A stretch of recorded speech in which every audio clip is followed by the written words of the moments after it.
Hey, this is Pat, and today we're checking out the all-new Alpinestars Tech 7 boots. Now, the Tech 7 boots from Alpinestars are one of the most popular off-road boots in the world. There's even some pros that tend to elect to go down from the Tech 10s to get a little bit more of a comfortable boot when they're out there racing. I've had these for quite a few years now in the older version, which I have here on my right, but the new versions update a few key areas that I absolutely love, and the best part is they didn't change the price. It's still coming in at $440, which is usually on sale, admittedly, as Alpinestars does. It'll come in a wide variety of colors, and it also comes in sizes ranging from 5 all the way up to 16 without any half sizes, which brings me to my next point, talking about the overall fit. Now, I find these fit about a half size small. These right here are the ones I've been wearing for the past couple weeks. These are a size 10. I'm a US 10.5, but I find the 10s to fit me spot on. Nice and snug fit that in a couple hours of off-road break in to be a great fitting one, especially with my thigh-high socks on underneath, or a thicker winter sock will do just fine with that half size step down. So if you're between sizes, go with that lower size. And if you aren't between sizes, I'd say stick with your normal one. I don't think you're gonna be able to get as much space inside if you go a full size down from it. So if you're, say, a size 11 to 11.5, size 11 is gonna be right for you. If you're like me, 10.5, go down to the size 10 and you should be all set. That brings me to the next point, which is gonna be fit. So Alpinestars tends to run a little bit wider. I find these to run a little bit wider in the toe box with some of the updates that I'll get to in a little bit, but not overly wide. I'm a slightly wider footbed than your average US shape. So like I said, keep that in mind when you're looking at the fit. If you run extra wide feet, you might wanna look at different brands. TCX, Garnet, to me, have typically a wider footbed and might be the better option for you. But let's talk about some of the key updates that Alpinestars did with the new Tech 7s that I absolutely love. And these are gonna be my #1 racing boots. Like I said, as soon as I get back from my ACL injury, these are gonna be my #1 racing boots, and I'm really excited to put a full season in these.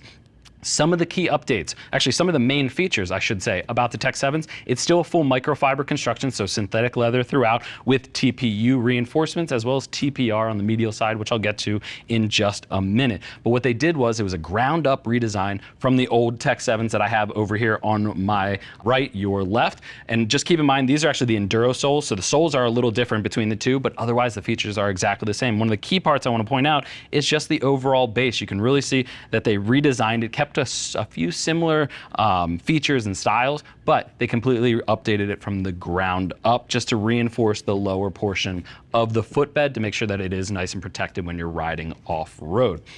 That TPU around the footbed goes all the way up the toe box, all the way down to the back, and turns into a heel counter at the back. I also like that they've made it a little bit more straight down to the ground on each side, which I'll talk about just a second when we talk about the soles. It's still a 4-buckle design all the way up. They are aluminum buckles, but they are now the Tech 10 versions of the buckles. So a little bit smaller, a little bit more streamlined, and a little bit more strength built into them for those heavy-duty riders out there running enduros. If you're running woods racing, anything like that, they're gonna make sure they hold on. And I like that they updated that pivot because it does mean that you can get a much more secure fit. But looking at the front of the boot and working our way down to the sides and into the back, you still have a TPU shin guard. It was a little bit redesigned, but it's again, still a similar TPU material. Goes across there with a separate microfiber underneath for comfort. But the bellows at the front, they did update. It's now 8 millimeters of foam behind it with EVA foam behind that as well. So it helps with a little bit of puncture resistance. It helps with impacts, just helps make it an overall protective boot in a key area that's going to take a lot of brush, a lot of sticks, and a lot of rocks while you're out there riding.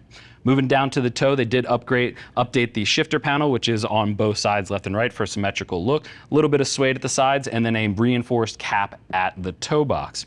Turning to the side is one of the biggest updates that I've seen from the old version up to the new, is they did update the ankle bracing system. It's still the same on the medial side, but on the exterior, on the lateral side, they did give it a robust TPU on the exterior. You can actually see from the old version to the new. The old version was just a blade style is what we called it, with a piece of TPU that tucked in behind it. This is a full pivoting system, so I do like that they updated that. And one of the biggest parts that adds in the reinforcements to it for that lateral, again, these ankle braces help for lateral protection protection when it comes to any, or I'm sorry, torsional protection for any twisting of the ankles. They added a full Achilles brace system running around the back made of TPU. So again, I like that they're reinforcing it. Still has the bellows in the back for movement, but they're reinforcing it with TPU at the rear, which I think just adds a huge benefit when it comes to the overall protection and the overall bracing to the ankle system. You still get a TPU heel counter, and if you look up top, you still get the reinforced calf protection with that blade style system that again just goes in on itself, so it allows it to move while still keeping it protective if you say hit the pegs, hit a branch, or come off the bike.